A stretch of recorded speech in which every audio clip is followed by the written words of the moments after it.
बिहार विद्यालय विशिष्ट शिक्षक नियमावली 2024 जो है, जी जी। ये संशोधित नियमावली जो कल जारी की गई है, सरकार की विफलता का द्योतक इसको माना जाएगा। ये जो विशिष्ट शिक्षक नियमावली जो 2023 में आई थी पहली बार, 26 दिसंबर 2023 को, जी जी। उस समय भी हम लोगों ने कहा था कि इस पर कोई मुकम्मल तैयारी किए हुए विभाग जो है इसको जारी कर दे।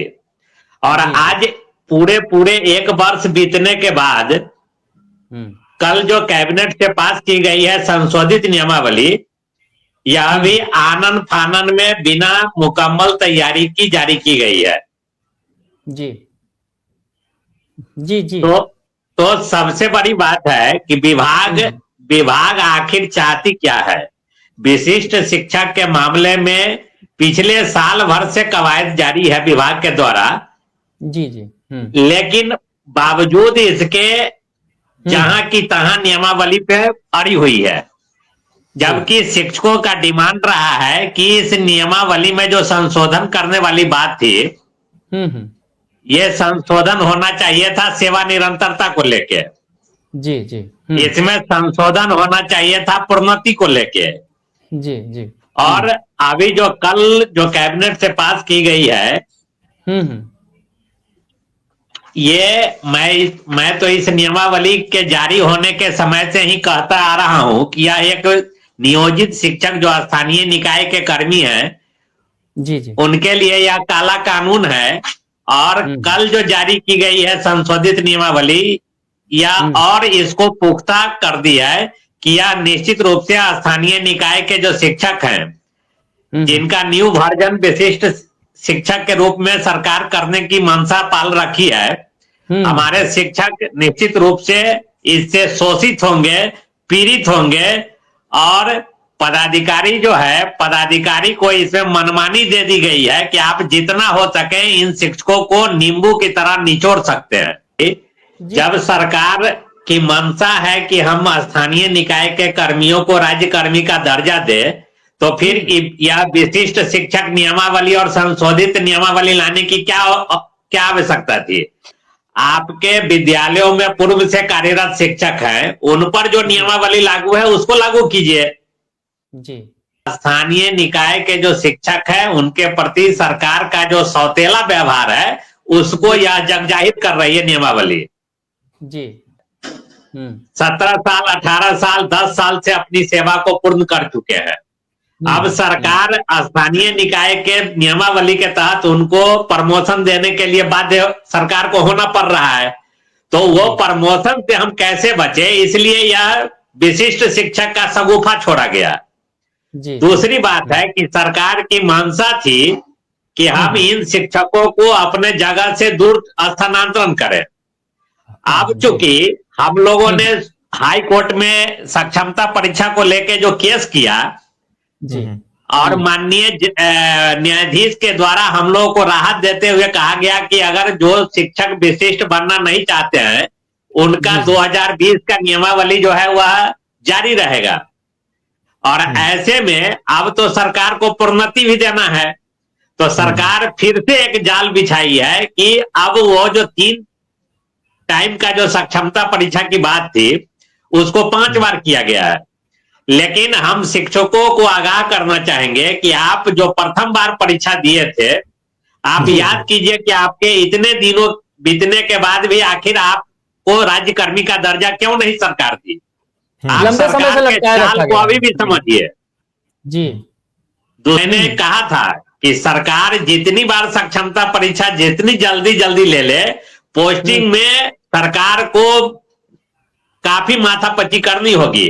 और आज भी जो यह नियमावली के तहत औपबंधिक रूप से पदस्थापन की बात हो रही है, बात को कोट कीजिएगा कि यह जो नियमावली संशोधित आई है उसमें भी कहा जा रहा है कि सक्षमता परीक्षा उत्तीर्ण एवं प्रस्तुत शैक्षणिक प्रशैक्षणिक प्रमाण पत्र के मिलान के उपरांत संबंधित जिला शिक्षा पदाधिकारी औपबंधिक नियुक्ति पत्र निर्गत करेंगे।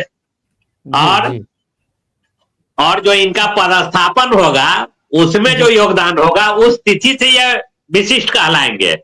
तो यहाँ भी इस संशोधित नियमावली में एक भेग जो है सरकार अभी रखी हुई है कि डॉक्यूमेंट को विशिष्ट वेरिफिकेशन शिक्षकों के लिए जब तक कोई रिक्ति नहीं उपलब्ध कराई जाएगी, जी, जब तक रिक्ति उपलब्ध नहीं कराई जाएगी, आखिर किस आरक्षण रोस्टर पर यह विशिष्ट शिक्षक पदस्थापित होंगे। तो इससे बचने का भी उपाय मैंने बताया था कि या तो सभी शिक्षकों को विशिष्ट बनाना पड़ेगा, जी, जी, और सरकार उसी दिशा में अब कदम बढ़ा रही है कि सारे शिक्षक को, चाहे वह कितना भी जाल फेंक के, सरकार जो है तो सब शिक्षकों से फॉर्म भरवाएगी। और उसमें एक चीज है जो शायद लोग नहीं देख रहे हैं, ये संशोधित नियमावली की कंडिका 4 और कंडिका 4 में जो स्थानांतरण है, जो पूर्व के नियमावली में कंडिका 10 का उल्लेख किया गया है, उसको देखा जाए जरा। और उसका 10.2 में एक कमेटी है जो जिला स्तर पे है और दूसरी कमेटी है जो प्रदेश स्तर पे है, उसमें 2 लाइन लिखा हुआ है, उसकी चर्चा कहीं नहीं हो रही है, जरा उसको आप चर्चा में लाइए। जी, जी, उसमें लिखा हुआ है कि प्रथम चरण में सभी विशिष्ट शिक्षकों का स्थानांतरण एवं पदस्थापन मुख्यालय स्तर से राज्य स्तरीय समिति द्वारा किया जाएगा। जी, जी, तो इससे भी स्पष्ट है कि आप औपबंधिक रूप से तो जिस विद्यालय में है उसमें बने रहिएगा, लेकिन जब पहली बार आपकी पदस्थापना होगी तो निश्चित रूप से वह राज्य से होगा और उस विद्यालय को आपको हर हाल में छोड़ना होगा। इसलिए कोई भी शिक्षक भाई हमारे मुगालते में है कि मैं जहां हूं वहीं पर मिल गया है और इसका श्रेय लेने का होड़ भी मचा हुआ है, तो आप उस श्रेय से बचिए और हकीकत को जरा देखिए। आप नियमावली का सूक्ष्म रूप से अध्ययन कीजिए। मैं उन सारे शिक्षकों को आज फिर सजग करना चाह रहा हूं कि आप इस नियमावली के, संशोधित नियमावली के एक एक कंडिका को पढ़िए। कहीं से भी यह शिक्षक के हित में नहीं है। हाँ, शिक्षक के हित में जरूर है। आपके जो पदाधिकारी होंगे, जिला स्तर के पदाधिकारी हो, प्रखंड स्तर के पदाधिकारी हो, इस नियमावली में आपको लाभ कम और हानि ज्यादा किया गया है। जी, मैं एक बार नहीं कई बार मैंने बिहार के शिक्षकों से, खासकर जो विश्लेषण करने वाले हमारे वर्ग के लोग हैं, उनको मैं एक चुनौती दिया था आज से 1 साल पूर्व कि कोई भी शिक्षक इस विशिष्ट शिक्षक नियमावली में एक जो वेतन बढ़ोतरी है, वेतन संरक्षण के रूप में, मैंने अपना उदाहरण दिया था कि 320 रुपये का वेतन बढ़ोतरी हो रहा है, और दूसरा एक एनपीएस के लाभ है जो लोगों को दिखाया जा रहा है। हालांकि पूरा हिंदुस्तान एनपीएस के विरोध में है, लेकिन हमारे कुछ शिक्षक भाई एनपीएस का लाभ इस तरीके से गिनाते हैं। तो अगर ये उनकी बात को भी मैं मान भी लूं, एनपीएस का लाभ और वेतन संरक्षण के रूप में 320 रुपये का लाभ, अब वो भी कम, इसलिए कि जो 320 रुपये का लाभ जो हमको होना था और एनपीएस का लाभ अगर मैं मान लेता हूं, जबकि एनपीएस से हमें कुछ नहीं लग रहा है कि वह हमारे लिए फायदेमंद है। अगर एनपीएस इतनी ही फायदेमंद होती तो पूरे हिंदुस्तान में आज उसके खिलाफ आंदोलन नहीं हो रहे थे। तो ये 2 लाभ छोड़ के मैं चुनौती दिया था कि कोई अन्य शिक्षक साथी अगर हमको बता दें कि विशिष्ट शिक्षक बनने में ये लाभ है, तो मैं शिक्षक संघ की राजनीति करना छोड़ दूंगा। जहां तक हानि की बात है तो मैं इसके लाभ हानि को भी कई बार दर्शाया हूं। अब एक चीज हमको बताइए, जो ये प्रशासनिक जो अनुशासनात्मक कार्रवाई की बात है, उसमें एक चीज लिखा हुआ है कि सार्वजनिक जीवन में ईमानदारी का अभाव। अब इसका क्या पैमाना हो सकता है? इसके लिए कोई पैमाना है क्या? कोई थर्मामीटर है या कोई पैरामीटर है कि सार्वजनिक जीवन में हम ईमानदारी कर रहे हैं कि नहीं कर रहे हैं? इसको कौन सा यंत्र नापेगा? ये दमनकारी और शोषणकारी नीति है। अगर शिक्षक आज नहीं संभलेंगे तो आगे शोषण का शिकार होते रहेंगे। कि शिक्षा विभाग अगर शिक्षकों के प्रति इतनी हमदर्दी अगर रखती है तो सेवा निरंतरता का लाभ जो है वह क्यों नहीं दे रही है?